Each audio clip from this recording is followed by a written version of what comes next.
Now, the brew bus, you guys have been just like traveling all over the place, bringing people to these great beer and wine and alcohol destinations. Absolutely. And I just read that you guys are doing a cider tour. We are. We're doing a hard apple cider and donut tour. It's a limited seasonal offering. We're just running it for this week. Tickets are available. And we're going to go to a couple great venues. We have Weed and we have Orchard Hill.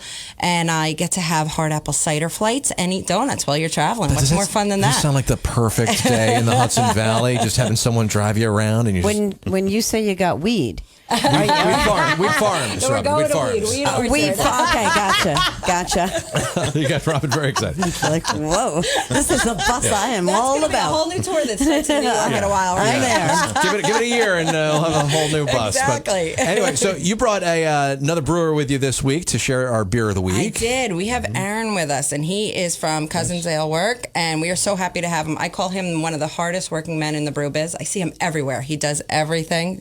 Thank you. And thanks for being with us this morning. No, I appreciate you having me. It's a lot of fun. Always love coming on here. Yeah, we know Aaron very well, and you're right. He is hardworking. He's always on. I see you all on social media now all the time. You're like in the car, like doing your little thing, like you're a big celebrity. Certain times, if I'm making deliveries, I got to put things out there and let people know what's going on, and I just set my phone up and get to work. Let's talk about this beer because I'm getting the aroma off of this. Yes. It smells so good.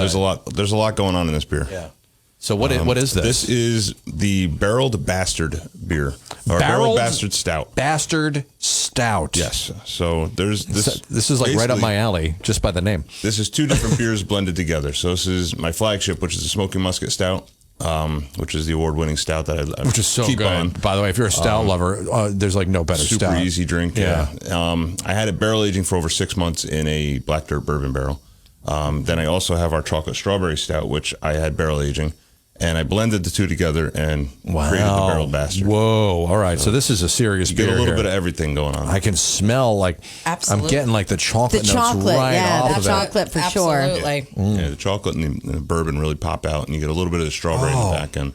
And it's so smooth too, and I get like that molasses too, that taste right at the end there. Absolutely, it's a perfect breakfast beer. And you're right, you can actually taste the bourbon from the barrels. It's But you see, now I'm not a big fan of a lot of the boozy bourbon beers. This is very restrained, and it's just the right amount of bourbon flavoring to it. So sometimes it's a little too much. I feel the same way with you on that. That's one of my goals is whenever I'm barrel aging beers is I don't like it to be quote unquote hot. I want it to have just a nice oak and bourbon note through it.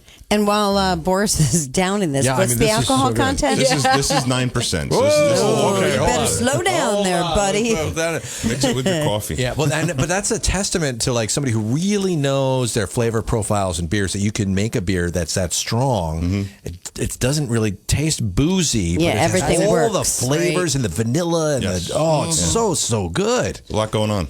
Yeah.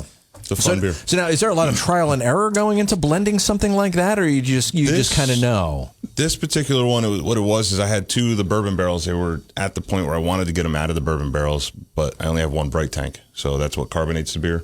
I only have one of those, so I wanted to get them out at the same time, and I can't do that because it takes 2 or 3 days for me to carbonate a beer. So what I ended up doing was just taking samples from each barrel, blending them together, and took some notes and realized what I wanted to do, and then said, let's try it. And that must have been a fun afternoon. Yeah, right. I wouldn't be able to read my notes after that. Right. And it was scary because it's 100 gallons of beer, and for me on my small scale, that's a lot of product. But it came out. It was worth the risk. Yeah. This is delicious, really good. So now, Regina Rose, you guys, the bus pulls up right there at Cousins. We have done Cousins. My groups love it. He has a great tasting menu. They really, really like the whole industrial feel of it. It's one of the fun places I've gotten to take. And I can remember my first time walking in, and I was like, "All right, where is this place?" Absolutely, such a hidden secret. You get in there, and it's like, wow! I absolutely love the location. He always has a great variety. Just fun. Do a lot of cool events. I mean, we got comedy shows like this Saturday. We have a big comedy show coming up. we do our own Halloween costume parties. We try. You have so much room in there. You can do anything you want, which is great. A lot of people can host all sorts of things over there. Yeah, absolutely. We're open to anything. Yeah, these guys are located right on Route 9, across from the Dairy Queen, behind the Dunkin' Donuts Plaza in there. And it is a great, the old Deviate, if you remember, if you grew up in the Hudson Valley back in the day. Razzles, Chazelle. Yeah, totally different now, though. Yes. It is a really cool vibe, family friendly, and it's a lot of fun. So if you want to jump on the brew bus, maybe this could be one of the stops you take. Now, you've got a bunch of tours coming up. If people want to find out about them, how do they do that? I do. We just dropped our seasonal party tour schedule for the fall winter, and they are on our website, which is brewbusny.com. That's BREW busny.com, and we have quite a few coming up throughout the whole season, and then I'll always be dropping surprise ones like we did with the other cider tour. Cider donut, man. Yes. Get on that while you can. Get those tickets. Absolutely. That's going to be an awesome tour. I can't think of a better way to spend the afternoon in the Hudson Valley. Just having Regina Rose tour me around and have me drink a bunch of beer and whatever. It's so great. It's my favorite way to spend the day. Thanks so much for joining us, Aaron. Thank you too. If somebody wants to find out more about Cousins, you guys have a website too. Yeah, it's www.cousinsales.com. All right, there you go. Great location. Thanks, guys. We'll talk to you next week, Regina Rose. Excellent.